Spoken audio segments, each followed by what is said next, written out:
second goal, that killed them before half time. There was nothing there. They didn't, that first 5 minutes are important in that situation. If you're 2-0 down, come out after half time, and they never showed enough. And in the end, England didn't do enough because they should have really scored more in a game like that. But, and they performed as good as they could against what I thought was a very poor side. I am disappointed, and when it's about how you kind of pull it across and you talk about it, because now every England fan is, about winning the World Cup. It's about winning it now. They see the opportunity of winning it, but those bits are put aside. It's amazing what's put aside in the game of football when you win compared to when you lose. You will try and nail every little blip down and try and talk about it to try and deal with it. England, one of those sides, top nation in football, but it never controls the ball. Even, Wales to a point, it was okay, but still it wasn't enough against a poor Wales team. Against USA 100% controlled the ball. Iran game was just, for Iran, that was a blip because they should never have been beaten. There was a better team than what they showed in that first game. I think their second game showed that as well. But against France, they're going to have to get some control of the ball in midfield. They're going to have to work hard to get it, but you have to work harder to keep it, and to be able to get any flow and any consistency in attack, you have to have the ball. The French do that. The French do that. That's why Mbappe gets into the game. Dembele gets on the ball, but most of the quality of those on their left-hand side. Griezmann, with and without the ball, Griezmann is a wonderful player. He's changed his position, his style of play, and if he was going out and picking a world 11, Griezmann will be there or thereabout. You really worked hard with that question, because where they have an advantage. I think the strength of it is going to come with France. I think it's England's advantage. I think it's going to be in wide areas, because the French fullbacks are second choice. You're looking at Saka.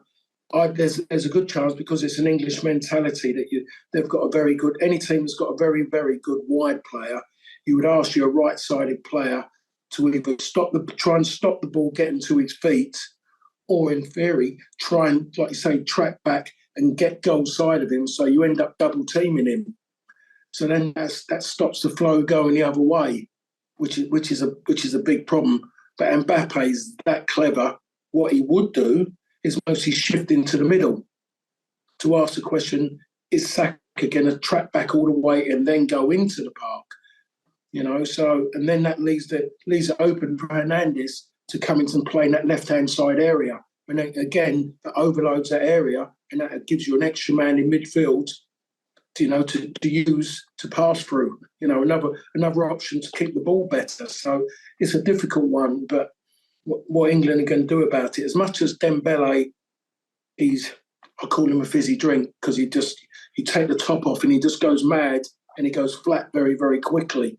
But he's a threat.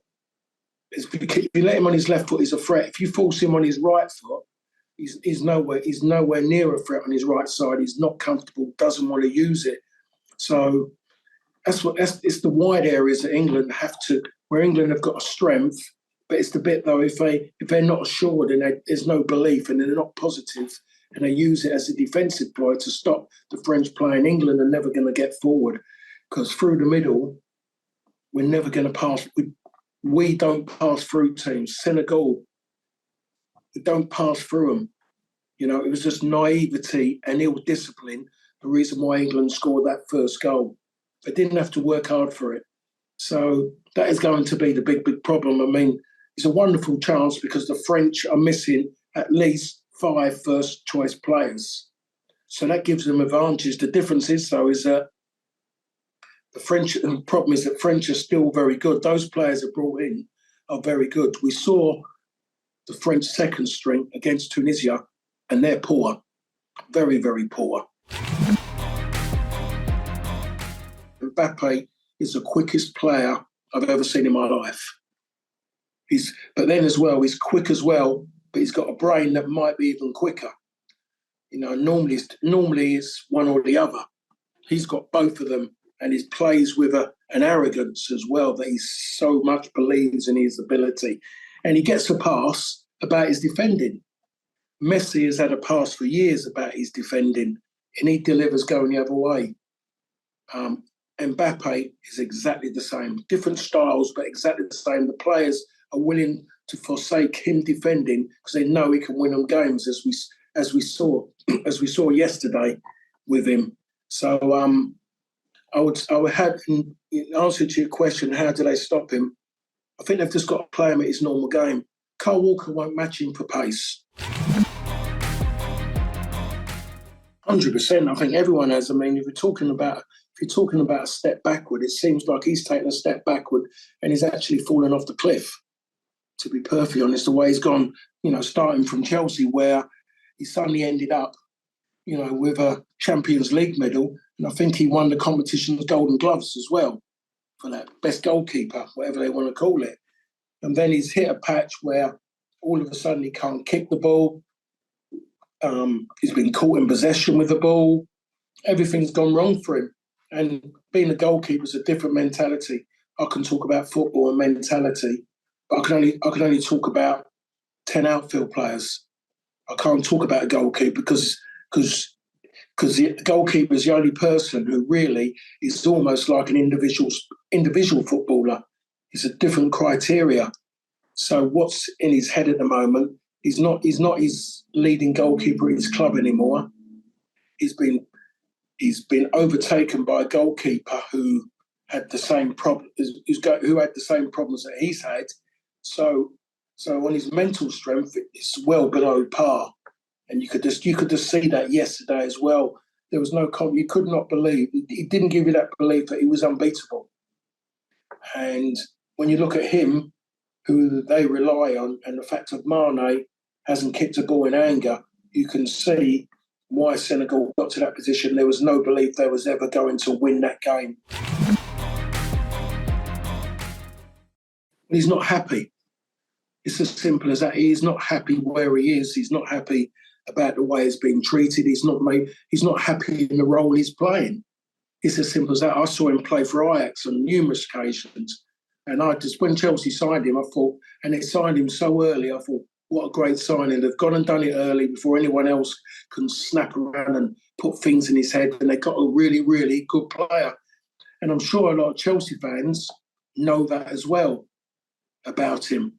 He hasn't been taking a lot of stick. And sometimes you look at him and the way at Chelsea and you think to yourself, he's not bothered, he doesn't care. But we have to say that people in today's world show more than what they did in yesteryear. They just suddenly they show their emotions where before you didn't want to let anyone know that you're hurt. You wanted people to believe that you're strong, and he hasn't done that.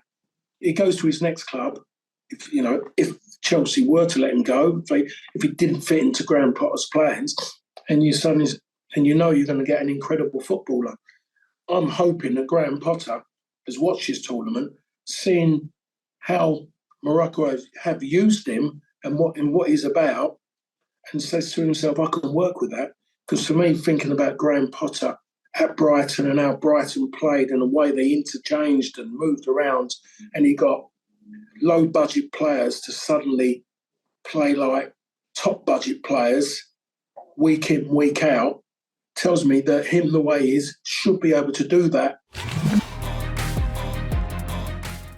I was at the game the other night, and from day one, the moment I saw Argentina, when I was in the UK and I saw Otamendi playing, I thought about a circus and a clown. He played for Man City, always made mistakes, everything was brash. It was just always Calamity Jane. Also, when I saw him playing centre half with Romario, and I like Romario, I just thought, no. I saw Martinez come on against Australia. The moment he come on, there was an impact straight away. But they put him on in a free. And he's come on, and amazing. Just everything, poof, was bang. Clearance, challenges. He made a challenge in the second half, I think, after the Australian coming off the left side, got to the corner of the 6-yard box. He comes in, bang. He's come from the other side. And a good thing that was said to me, one of the reasons why Sir Alex Ferguson signed me, he said, because I sense danger. He does that in abundance. He's come from his left side and he's gone past people to go and make that block. I think he's got to start next to Romero if they're going to play a 4. I've been a little bit embarrassed by him, and I've had to eat humble pie because I fancied them as somebody to upset the apple cart a little bit. Everything was in a certain way, hadn't really changed in a way. They play very conservatively, but they had nothing in the final third. They had nothing there at all. You know, you could talk about Ericsson, that he wasn't what people were expecting, but I don't think there was a lot there for him, to be perfectly honest. You look at them when you look at centre forwards, they haven't really got a centre forward. I think Dolberg. I just remember his serious blonde hair, but he hasn't really come on. They just haven't. So I've got to imagine that Denmark now will have a good think and using the Nations League, really build towards the Euros again and try and start from there like a lot of teams. And because they seriously just didn't do it really. They just didn't do their country proud in the way they played. And you know, the Australia game was the one really that done it. That's something that I think if you're Danish, you're never ever going to forget really. And that's in the best possible way. I'm not being disrespectful to Australia, but Denmark would always expect that if they played against Australia, they would beat them. I really hope so, because again, I'll be quite happy eating another slice of a humble pie if he was to go and do that. Definitely would, because what I'm seeing is a really good footballer now, and I've seen a disciplined midfield player. I've seen someone who reaction to disappointments or things not going his way, I'm not seeing a spoiled little baby at this moment in time. And if I see that, then I'll have to really dig deep to figure out why am I seeing a man playing in the biggest tournament in the world. He comes and plays in the Premier League and his whole attitude and discipline changes when he plays in the Premier League. I don't want to see throwing a tantrum and blaming other people as I'm showing passion. That's a cop out. You know, if you really want to show passion and all the things that you want to say when you're doing, show it by getting hold of the ball, working hard, running back, working hard to do other people's jobs who are not doing it, not having a go at a referee. Every time someone tackles you, touches you, you fall over, you're rolling around, things like that. Don't want to see that from him anymore, because he's already proven to me that I'm wrong about him as a footballer. And he's done it for his national team. He's led his national team, to be perfectly honest. I've seen him the way he plays. He actually, in my opinion, should be wearing the armband for his national team. By the way he plays, they look for him.